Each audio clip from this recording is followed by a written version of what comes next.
Assalamualaikum warahmatullahi wabarakatuh. Hamdan wa syukron lillah ma badah. Sahabat Arnews dimanapun berada, sahabat BWI Laskar Sabilah dimanapun berada, semoga senantiasa sehat walafiat dan dilancarkan dalam segala urusan kebaikan kita.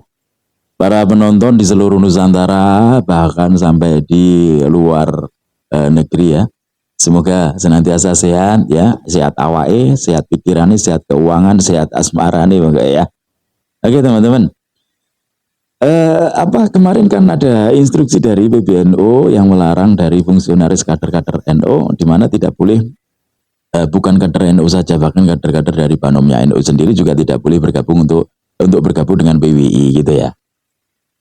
Kemarin kami tanggapi dengan slow itu sebenarnya, akan tapi karena banyaknya teman-teman yang Kang itu kok gini kok gitu, akhirnya ini saya tanggapi ya.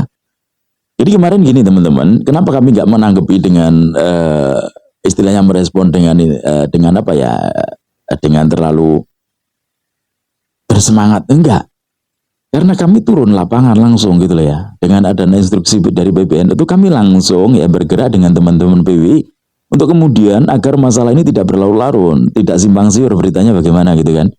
Jadi kami beserta teman-teman PWI Laskar Sabilah beberapa kepengurusan dari DPD kita langsung ya silaturahim kepada siapa? Kepada pengurus-pengurus NU. Jadi kita gerak cepat gitu loh ya. Kita gerak cepat langsung. Kita datangi ya, kita silaturahim sowan kepada para yai pengurus NU ya. Dan alangkah kagetnya kami ya. Kaget sekali. Karena ternyata sebelum kami memperkenalkan diri ya, ternyata beliau-beliau sudah tahu. Sudah tahu siapa kami, sudah tahu apa itu PWI, dan sudah tahu pergerakan PWI. Dan bahkan ya, beliau mendukung perjuangan kami. Beliau siap mendukung perjuangan kami. Ya, ternyata beliau lebih tahu daripada kami gitu kan. Dalam artian gini loh, kami ini anggota, kalau tahu kan biasa toh, anggota PWI lah. Beliau itu belum masuk di anggota, ternyata beliau lebih tahu. Beliau tuh tahu siapa PWI, apa tujuan PWI tahu. Jadi tanpa kami harus menjelaskan, beliau bahkan langsung ngajak ngobrol tentang PWI ya, tentang perjuangan PWI, bahwa beliau tahu ini adalah perjuangan orang-orang PWI ini adalah orang-orang yang bukan hanya di luar struktur atau bukan hanya di luar organisasi, akan tapi orang-orang yang ada di dalam organisasi, bahkan ada di struktural organisasi banom-banomnya NU. Nah, kan akhirnya apa? Akhirnya ngobrol kami panjang tuh. Sampai kami balik itu jam 12 malam dari mulai maghrib ya. Kami balik sampai jam 12 malam di beberapa tokoh-tokoh yang kami sowani. Semuanya rata mendukung perjuangan PWI. Bahkan beliau mengatakan bahwa inilah saatnya kita bergerak. Kalau kita diamkan saja, ya kita hanya khusnudon, bahkan beliau mengatakan semacam itu. Kalau kita hanya khusnudon, maka negeri ini akan tergerus. Mereka menggunakan cara-cara yang terstruktur, sistematis dan masif, TSM, yang selalu mereka gaungkan. Maka kita sebagai PWI juga harus menghadapinya juga dengan cara yang semacam itu. Semacam mereka, jadi harus pakai terstruktur, harus sistematif, dan harus masif. Memang ketiga poin ini nggak bisa kita tinggalkan. Jadi terstruktur ya harus memang ada polanya gitu kan, sistematis, memakai sistem. Jadi terstruktur itu dalam aturan ada aturannya, kemudian sistematis kita pakai pola. Kemudian kita juga harus masif pergerakan, masif istiqomah gitu loh. Nah, cara Islami ya istiqomah. Jadi semacam itu. Tentu kita sambut dengan baik dan insya Allah ya, bukan insya Allah, tapi sudah beberapa tempat ya, kami dari PWI Laskar Sabilah sudah beberapa tempat mengadakan pengajian rutinan ya.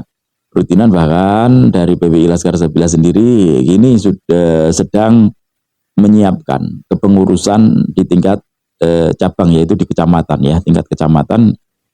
Kita siapkan kepengurusan yang nantinya di tiap-tiap kecamatan PWI akan melakukan pengajian. Yang pengajiannya itu untuk mengkanter atau untuk meluruskan akidah-akidah sesat yang ditimbulkan sama Pahlawi. Ajaran-ajaran sesat yang ditimbulkan oleh Pahlawi. Contoh, sesatnya apa sih? Contoh, ini saya kasih contoh ya. Mereka mengatakan bahwa satu telapak kaki Habib yang ahli maksiat ya, pendosa ahli maksiat ya, itu lebih mulia daripada 70 kepala kiai yang alim. Nah, itu harus kita luruskan. Kemudian ada lagi yang mereka mengatakan bahwa moyang mereka, leluhur mereka mi'raj sampai 70 kali dalam sehari semalam, itu juga harus kita luruskan ya. Terus kemudian ada lagi yang mengatakan bahwa Nabi Muhammad itu adalah murid daripada muridnya seorang Habib, yang mana pada waktu itu Sayyidina Ali, Sayyidina Hasan, Sayyidina Husain beserta Nabi Muhammad pagi-pagi berangkat untuk belajar menimba ilmu nahwu. Ini semuanya harus kita luruskan. Tugasnya siapa? Sebenarnya tugasnya dari NU ya. Saya nggak menyebut PBNU loh ya. Saya nggak menyebut PBNU karena kalau struktural itu berapa orang sih? Ibaratnya gitu ya. Jadi kita itu menyebutnya kepada NU ya. Ini tugas siapa? Tugas NU. NU harus menjaga dan NU harus dijaga. Duh, NU kok menjaga, kok harus dijaga gimana? Kita sebagai PWI Laskar Sabilah insya Allah akan menjaga marwah Kiai Nusantara, akan menjaga negeri ini ya. Sebagaimana jargon yang selalu kita gaungkan di setiap acara-acara, di setiap diklat-diklatnya banom-banomnya NU yang mengatakan bahwa NKRI harga mati. Di setiap kegiatan banom-banomnya NU itu mengatakan NKRI harga mati. Dan disinilah ya, maka kami sebagai orang-orang NU, diakui gak diakui, kami wong NU, kami gani Yasin no, kami yo tahlilan gitu. Dan semua tradisi NU kami pakai, berarti kami orang NU, diakui atau gak diakui, kami orang NU. Urusan tertulis tercatat tubuh gak penting, bagi kami gak penting. Kami hanya ingin meluruskan sejarah bangsa kami hanya ingin meluruskan akidah kita yang sudah dibelokkan oleh Pahlawi.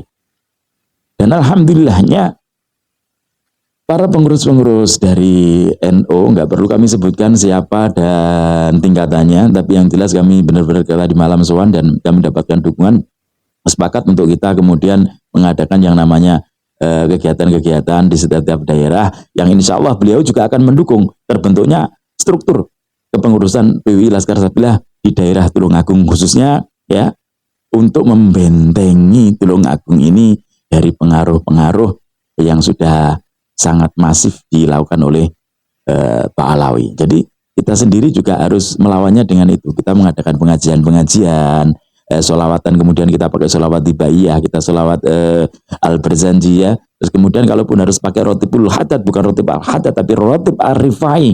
Jadi rotib al-haddad itu adalah rotibnya al-rifai ya, Syekh al-Rifai, bukan rotib al-haddad. Jadi nanti biasanya ada yang mengirimkan kepada Luhur Fakih Muqaddam dan juga Habib Al-Haddad, maka nanti kita tidak pakai. Kita nggak akan memusuhi mereka. Mereka mengadakan sholawat, silahkan. Mengadakan sholawat, silahkan. Tapi kami ya akan mendobrak ajaran-ajaran sesat yang selama ini telah dilakukan oleh mereka. Termasuk dalam sebuah sholawatan, kami akan berikan contoh bagaimana cara bersolawat yang baik ya. Yang dimana kita ikuti zaman-zaman dulu sebelum munculnya sholawat-sholawat Habib itu. Bagaimana? Ya. Jadi orang-orang dulu, ulama-ulama Nahdliyin dulu itu ketika sholawatan tetap ada sholawat, tapi tetap ada yang namanya mauidhatul hasanah, tetap ada. Ya. Ada ular-ular, ada ceramahnya. Sholawatannya mungkin 1 lagu, 2 lagu berhenti ya. Kemudian dilanjutkan dengan ular-ular. Jadi mereka pulang itu ada pelajaran yang mereka bawa pulang. Bukan cuma sekedar konser sholawat ya, dari mulai asar mereka sudah mencari tempat ya, kemudian meninggalkan sholat asar, maghrib, isya dan sebagainya. Itu bukan ajaran ya. Jadi jangan kemudian menggunakan sholawat ya, menggunakan dalih agama sebenarnya hanya untuk mencari dunia semata. Semoga bermanfaat. Kita jumpa lagi di episode berikutnya. Wallahul muwaffiq ila aqwamit thoriq. Assalamualaikum warahmatullahi wabarakatuh. Salam NKRI.